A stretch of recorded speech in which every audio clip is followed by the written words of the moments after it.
ദിവസവും പുതിയ ടിപ്സുകൾ ലഭിക്കുന്നതിന് മറക്കാതെ ചാനൽ സബ്സ്ക്രൈബ് ചെയ്യുക. ഓരോ ടിപ്സുകളുടെയും നോട്ടിഫിക്കേഷൻസ് മുടങ്ങാതെ നിങ്ങൾക്ക് കിട്ടുന്നതിന് ബെൽ ബട്ടൺ കൂടി അമർത്തുക. നമസ്കാരം. പണ്ട് നമ്മൾ പ്രായമുള്ളവരിൽ മാത്രം കേട്ടിരുന്ന ഒരു അസുഖം അല്ലെങ്കിൽ രോഗാവസ്ഥയാണ് സ്ട്രോക്ക് എന്ന് പറഞ്ഞിരുന്നത്. സ്ട്രോക്ക് അഥവാ പക്ഷാഘാതം. എന്നാൽ ഇപ്പോൾ അങ്ങനെയല്ല. സ്ട്രോക്ക് വരുന്ന 10% ആളുകൾ 50 വയസ്സിൽ താഴെയുള്ളവരാണ്.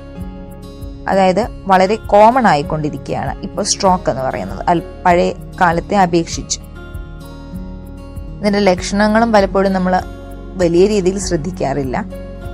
അതായത് ഉയർന്ന BP, കൊളസ്ട്രോൾ, ഷുഗർ, അതേപോലെ അമിതവണ്ണം, ഇതൊക്കെ അൺകൺട്രോൾഡ് ആയിട്ട് പോയി കഴിഞ്ഞാൽ ഈ സ്ട്രോക്കിനുള്ള സാധ്യത വളരെ കൂടുതലാണ്.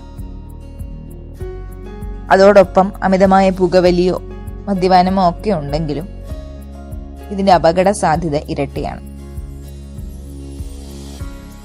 ഇതിന്റെ ലക്ഷണങ്ങൾ സമയത്ത് തിരിച്ചറിഞ്ഞ് വൈദ്യപരിശോധന നടത്തി ചികിത്സ ആരംഭിക്കാൻ കഴിഞ്ഞു കഴിഞ്ഞാൽ നമുക്ക് വളരെ നല്ലതാണ്.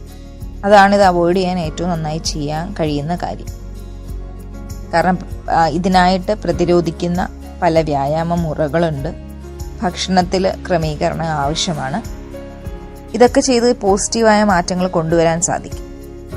സ്ട്രോക്കിൽ നിന്ന് ഉള്ളൊരു സ്ട്രോക്കിനെ പ്രതിരോധിക്കാൻ ഉപയോഗപ്രദമാകുന്ന ഭക്ഷണ സാധനങ്ങളാണ് ക്യാരറ്റ്, സവാളയൊക്കെ.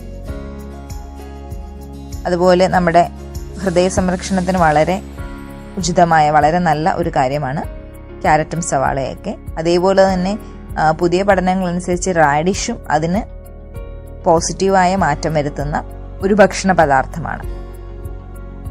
അതിലടങ്ങിയിരിക്കുന്ന ആന്റി ഓക്സിഡന്റുകൾ തലച്ചോറിനെയും ഹൃദയത്തെയും സംരക്ഷിക്കാൻ സഹായിക്കും. റാഡിഷ് കഴിക്കുന്നത് രക്തചംക്രമണ വ്യവസ്ഥയെ സഹായിക്കുകയും സ്ട്രോക്ക് വരാനുള്ള സാധ്യത കുറയ്ക്കുകയും ചെയ്യും. വെള്ളം ധാരാളം അടങ്ങിയിരിക്കുന്ന ഒരു പച്ചക്കറിയാണ് റാഡിഷ്. അപ്പോൾ റാഡിഷ് രക്തസമ്മർദ്ദം കുറയ്ക്കാനും സഹായിക്കും. ഉയർന്ന രക്തസമ്മർദ്ദം സ്ട്രോക്ക് ഉണ്ടാകാനുള്ള ഒരു വലിയ ഘടകമാണ്. ഇത് നിയന്ത്രിക്കപ്പെടുന്നില്ലെങ്കിൽ നമ്മുടെ ഹൃദയാഘാത സാധ്യത ഇരട്ടിയാകുന്നു, അല്ലെങ്കിൽ 4 ഇരട്ടിയാകുന്നു. ഉയർന്ന BP ആണ് സ്ത്രീകളിലാണെങ്കിലും പുരുഷന്മാരിലും ഹൃദയാഘാതത്തിനുള്ള ഏറ്റവും വലിയ ഒരു കാരണമായിട്ട് നിൽക്കുന്നത്, അല്ലെങ്കിൽ ഒരു വലിയ വില്ലനായിട്ട് നിൽക്കുന്നത്. പിന്നെ നമുക്ക് ഈ ഉയർന്ന BP ഉള്ളവരാണെങ്കിൽ അത് നിയന്ത്രിക്കാനായി ശ്രദ്ധിക്കാവുന്ന കുറച്ച് കാര്യങ്ങൾ കൂടെ പറയുകയാണ്.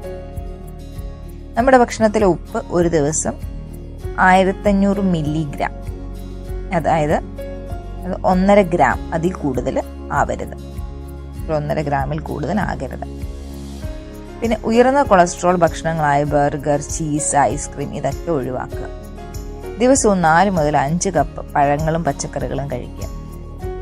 ആഴ്ചയിൽ 2-3 തവണ മത്സ്യം, ധാന്യങ്ങൾ, കൊഴുപ്പ് കുറഞ്ഞ പാൽ എന്നിവ കഴിക്കാം. ദിവസവും 1 മണിക്കൂറെങ്കിലും വ്യായാമത്തിനായി സമയം കണ്ടെത്തുക. പുകവലി പൂർണ്ണമായി ഒഴിവാക്കുക.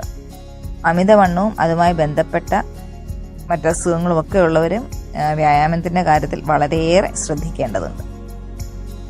ഇങ്ങനെ കുറച്ച് നമ്മുടെ ജീവിത രീതിയിൽ കുറച്ച് ക്രമീകരണങ്ങൾ വരുത്തിയാൽ നമുക്ക് തന്നെ ഇതൊക്കെ കൺട്രോൾഡായിട്ട് ആരോഗ്യകരമായി ഇരിക്കുവാനായിട്ട് സാധിക്കും.